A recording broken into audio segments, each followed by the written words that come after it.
Today's episode is brought to you by ProudWolves. It is ProudWolves' mission to build stronger local communities by using global systems. Our main focus is the integration of children in the local community to boost their sense of purpose and belonging and reduce mental health issues and suicide rates. We want to make sure that children all over the world have free access to cultural activities and sport. ProudWolves helps organizations to change their income models and stops them relying on membership fees for children. Find ProudWolves on Google for more information. Now, get ready for your All-NBA Team of the Week.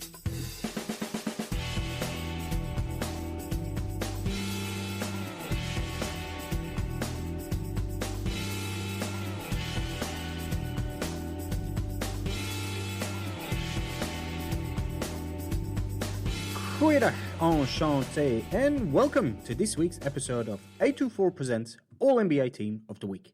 We are slowly approaching the crucial part of the regular season in the NBA. This week is the trade deadline, so teams only have a few days left to make a few moves. The All-Stars have been picked and the game is less than 2 weeks away. And once we hit the end of Feb, most teams will have less than 20 games left to play. This week, we focus on the 5 teams with the longest current winning streaks. Surprisingly, only one of these teams sits in a guaranteed playoff spot. The rest hover around the play-in spots and lower. Get ready for your All-NBA Team of the Week. Before we move on, I'd like to talk to you about A24. A24 is created by ProudWolves with the intention to provide children with an opportunity to learn and play basketball at their own pace and completely free. We have created different courses which are available on the website to improve their basketball skills. But our real mission is to help disadvantaged children by building and upgrading basketball courts around the world and supply them with basketball gear to play with. Come and find our website and grab a t-shirt to support the course. Now, let's get back to the show. Pick one! Our first pick of the week is Fred Vanvleet of the Toronto Raptors. The Raptors have won 5 games in a row and sit 7th in the East, only half a game back from the Nets, who have dropped to 6th. Talk about overachieving. And they have Steady Freddy, the brand new All-Star, to thank for it.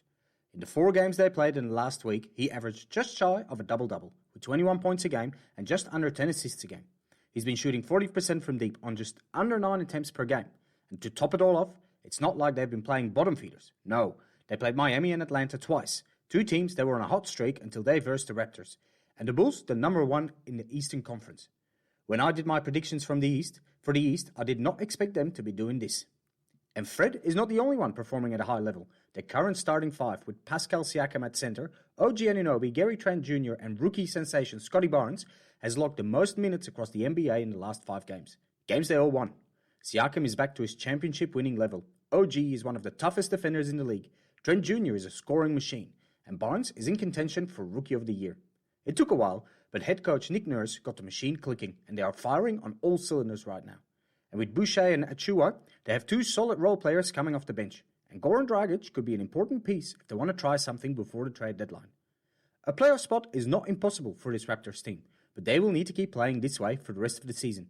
The competition in the East is tough, with Boston and Charlotte right on their heels and the red-hot Hawks climbing in the standings fast. But if Fred VanVleet can continue his career season, things look bright for the Raptors. The 27-year-old has improved his stats across the board, mainly because he's been taking Kyle Lowry's minutes, but impressive nonetheless. He can now look forward to a well-deserved All-Star game, being picked as reserve guard over the likes of LaMelo Ball, Bradley Beal and Jaylen Brown. You could even go as far as claiming he had just as much right to that starting spot as Trae Young. Unfortunately, he's just not as popular. But that could change if he can lead this Raptor team to the playoffs. Pick 2! Our second pick of the week is Anthony Edwards of the Minnesota Timberwolves. The number 1 pick from 2020 is putting some serious question marks around Karl Anthony Towns being the start of this team. In his second year in the league, he already has 4 40-plus games on his resume, with his career high being 48 points against the Warriors in November. Now, it is important to clarify that Cat is still the dominant force on this team, but as a 26-year-old center with a great shot and handles, you'd expect as much.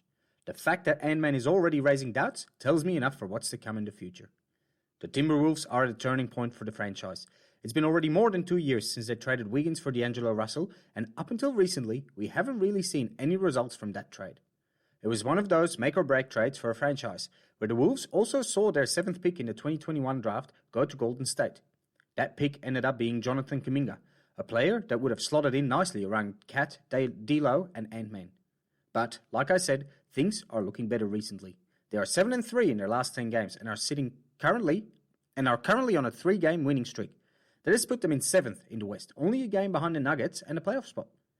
Edwards is one of those players you watch basketball for. He is an athletic shooting guard, very strong and an exceptional finisher around the ring. It is very difficult to stop him, and he proves that by dunking all over guys on a regular basis. He has been selected for the Rising Star Game, a new format with 4 teams of 7 players, drafted from a pool of 28. And who was the number 1 pick? Yep, Anthony Edwards. This kid is making it a habit to be selected first. He wants to win, and he will not stop until he wins that chip, I'm sure of it. I wouldn't be surprised to see the Wolves make a cheeky move before the trade deadline to propel themselves into the playoffs and speed up their journey towards that NBA championship. Pick 3. Our third pick of the week is Lou Dort of the Oklahoma City Thunder. Who would have expected that OKC has one of the 5 longest winning streaks in the NBA at this time in the season? They have won 3 in a row, beating Portland at home before getting wins in Dallas and Portland again. And Lou was fantastic in all 3 games, but especially against Dallas, where he went for 30 points. He shot over 50% from the floor, including 6 of 10 from deep, and he was flawless from the line. He added 6 rebounds and 3 assists to really push this team to the win, despite their superstar SGA being out with an ankle sprain. We are entering the phase of the competition where teams start to look at the standings and make changes to their lineup to suit their goals. For most teams, that means they try to find some upgrades at the deadline and push themselves slightly higher in the standings. In OKC, they do the opposite. We'll see successful players either being traded away or set down for long stretches of games. Remember last season when Al Horford was told not to show up and SGA nearly missed 30 games because of a so-called foot injury? If they are planning a similar scenario for Dort, I truly hope that they trade him, so at least we get to see him play. But GM Sam Presti is very unpredictable and capable of anything. OKC has a bigger picture in mind. Sam Presti has built a potential championship team through the draft before, with KD, Westbrook, Harden, and Ibaka. And he's convinced that he can do it again, and better. He has the draft chest to back it up too. OKC owns 38 draft picks between now and the 2028 draft, 38 picks over the next 7 drafts, and 19 of those picks are first-rounders. Presti can afford to miss some, or package some together to trade up, but with Josh Giddey and Trey Mann, the 6th and the 18th pick, he seems to have added another 2 good players to his roster, without having to pick in the top 3. The future is looking good for Oklahoma City, and with Lou, they have the perfect piece to fit around any superstar, whether it is SGA or someone else.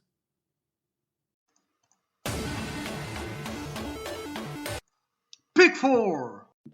Our fourth pick of the week is Jason Tatum of the Boston Celtics.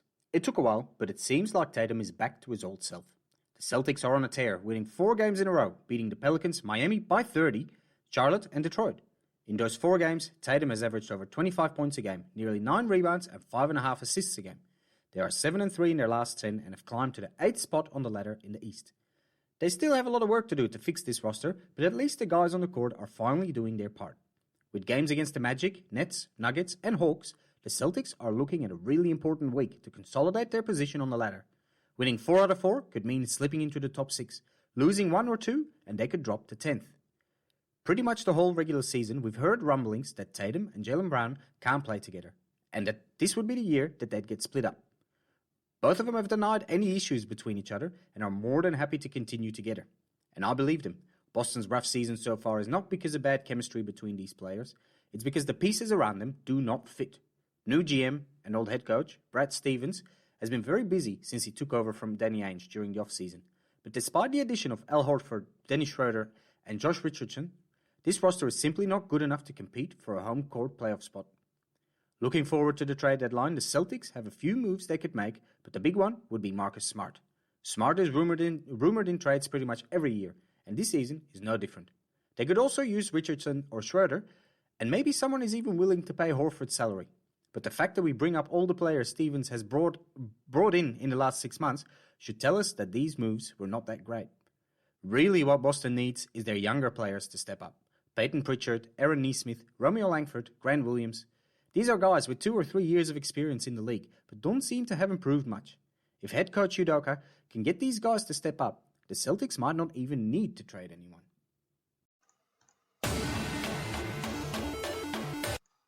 Pick 5. Our fifth pick of the week is Kevon Looney of the Golden State Warriors. Not a week goes by without having to consider adding a player of the Golden State Warriors to our All-NBA Team of the Week, and this week was no different. Even though he's going through a bit of a slump, Steph is always going to be the man on this team and should be considered every week. Klay Thompson is pretty much back to his old self, shooting 6 for 6 from behind the arc in the first half against the Kings. Wiggins is an all-star starter, and Draymond Green is, well, Draymond. But he didn't play that week. He didn't play last week. No, Green has been out for a month with a bad back, and we don't know when he will return. Did you notice Draymond hasn't played in that long? That right there is why we chose Kevon Looney as our 5th pick of the week. Looney is the only true center on this roster and has to step up every game to battle with those big dudes like Nikola Jokic, Joel Embiid, Rudy Gobert, Karl Anthony Towns, DeAndre Ayton, you name it.